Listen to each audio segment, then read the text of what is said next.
Dear friends, welcome to Know Thyself YouTube channel. Good morning. Hope you are all staying safe and keeping well. I sincerely thank all of you who have subscribed to this channel and follow the channel. If you find the contents of the videos uploaded in this channel useful, please subscribe to this channel and click the notification or the bell icon so that you can be notified when a video is uploaded. Kindly share the videos with others or in the internet. In this episode of Sunday Reflections segment, we present the homily for the second Sunday of the year based on the liturgical readings of the C cycle. Today's liturgy dwells on the theme giving up life of sin and embracing life of grace. The Grace Lutheran Church is located in the Virginia Highlands east of the downtown Atlanta in Georgia. The church has a growing congregation of Lutheran Christians. On the last day of each year, that is December 31st, the Christians of this community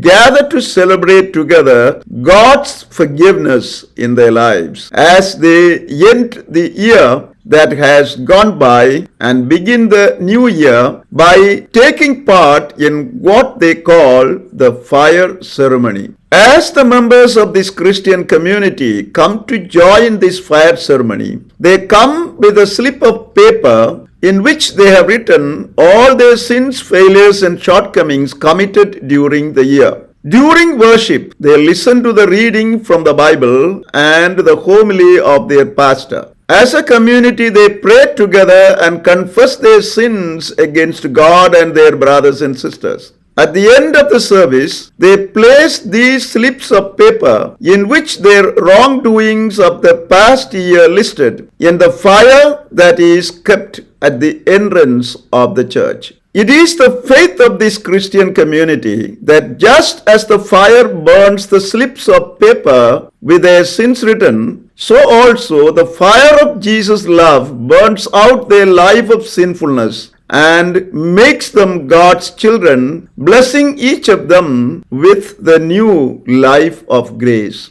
This fire ceremony conducted at the Grace Lutheran Church symbolically communicates what the scripture readings teach us today. We are invited to destroy our life of sin and embrace the new life of grace God offers us in Jesus. In the first reading, Prophet Isaiah, writing towards the end of the Babylonian exile, reminds the exiled people of Israel that they have become exiles in a foreign land and were called forsaken and desolate because of their sin against God and each other, particularly against the poor. He also promises that God is ready to offer them new life if they accept the Lord's invitation. By giving up their life of sin, they will become the Lord's delight, His beloved, and the Lord will rejoice in them just as the bridegroom rejoices in his bride. In the second reading, St. Paul, writing to the Christian community in Corinth, proposes two ways in which we can obtain the new life of grace God offers, about which Prophet Isaiah speaks in the first reading. Firstly, wherever there is the activity of the Holy Spirit, there emerges the new life of grace. Hence, we must recognize that the Holy Spirit dwells in us and allow Him to function in and through us in order to obtain the new life of grace. Secondly, we must acknowledge that the Holy Spirit is the author of every gift given to us as members of the Christian community, and use the gifts given to us not for our glory, but for the glory of God and for the well-being of all in the community. In the Gospel, St. John narrates Jesus performing his first miracle at Cana in Galilee by changing water into wine at the request of Mary, his mother. By performing this miracle,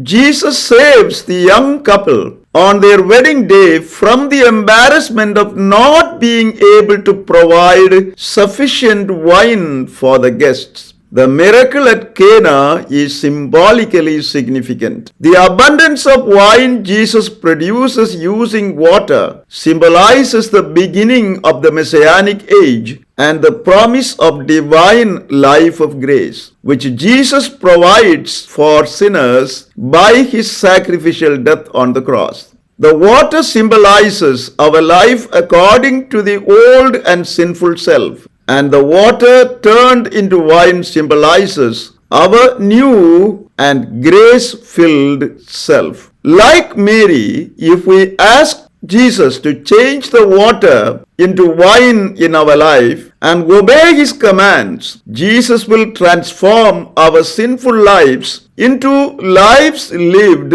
according to his own image and make us dwelling places of God and temples of the Holy Spirit. On the second Sunday of the year, the liturgy and the reading invite us, firstly, to acknowledge the need for genuine conversion in our lives as Christians. This implies that we have the inner courage to accept that we are sinners and the wisdom to go to Jesus with a repentant heart, asking for the gift of forgiveness. That we do not succumb to temptations but win over them with God's help. That we are ready to give up those attitudes and values that do not take us to Jesus and his love. Secondly, the liturgy today calls us to open ourselves to the divine life of grace Jesus offers us. This implies that we, through prayer, fasting, and almsgiving, build up our inner spiritual strength so as to seek Jesus and his values always in our life. That we frequent the sacraments of reconciliation and the Eucharist as often as we can, thereby open ourselves to Jesus' healing touch in our lives. That we cultivate a deep desire for divine life of grace and seek it until our lives are transformed according to the image and likeness of Jesus. Finally, the liturgy today calls us not to be guided by our selfish interests, but by the benefit and well-being of others in all we are called to do. This implies that, like Mary, who sought the good of the wedding couple at Cana, we must seek the good of the other in our everyday living. That we make use of our talents, learning, material resources, and every gift of nature and grace for the good of the smaller and larger communities that we are part of. As we enter the new week, let us make every effort to give up our old ways of sinful living and open ourselves to the life of grace Jesus offers us by seeking in everything the glory of God and the good of our brothers and sisters. Amen. Thank you for watching this video. Stay blessed until we see you again with another video.